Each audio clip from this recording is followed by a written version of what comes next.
Second sujet sur l'harmonisation.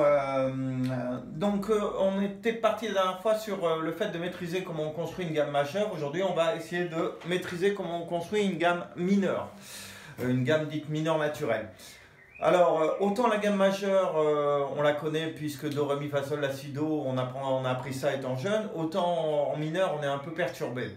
En fait, si vous connaissez le chiffrage américain, les Américains, en fait, ils pensent mineur et nous, on pense majeur.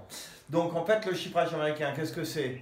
C'est A, B, C, D, E, F, G, ça commence du La. Donc, en fait, il faut que j'arrête de dire en fait, A, B, C, D, E, F, G, je vais remettre le A pour une histoire de pratique. Voilà la gamme de La mineur, en fait. Alors les écarts, si on les regarde, on a un ton ici, là la dièse Si, ici on n'a qu'un demi-ton, ici on a un ton, Do, Do dièse Ré. Je vous rappelle que dès qu'on peut intercaler une note, ça fait un demi plus un autre demi. Ré, Ré dièse Mi, ça fait 1, ici on a un demi. Ici, Fa, Fa dièse Sol, on a 1, Sol, Sol dièse La, on a 1. Donc selon toute logique, si on veut écrire une gamme mineure, il faudrait respecter et apprendre par cœur ces nouveaux écarts. Par contre, quelque chose qui pourrait être intéressant, c'est qu'en fait, ces notes-là, c'est exactement les mêmes que celles de Do majeur. Do, Ré, Mi, Fa, Sol, La, Si, Do, si on est en Do majeur. La, Si, Do, Ré, Mi, Fa, Sol, si on est en La mineur. Donc, exactement les mêmes notes. C'est ce qu'on appelle des gammes relatives. Do majeur est égal à La mineur.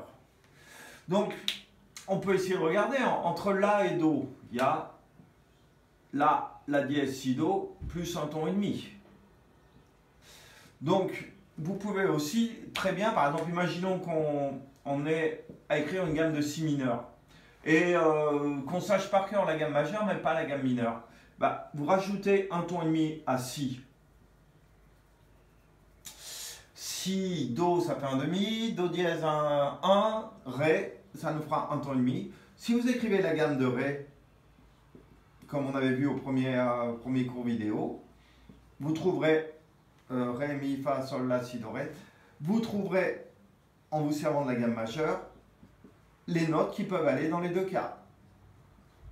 En fait, ce qu'on dit nous, c'est que c'est qu'à chaque gamme majeure correspond une gamme mineure et vice versa. Je vous mets les dièses. Il faut un ton, faut un ton, faut un demi, faut un ton, faut un ton, faut un ton là. Si à Do, Do dièse et un demi-ton là. Donc, si je dois écrire la gamme de Si mineur, j'ai deux solutions. Ou je me sers de ça et je reproduis les mêmes écarts.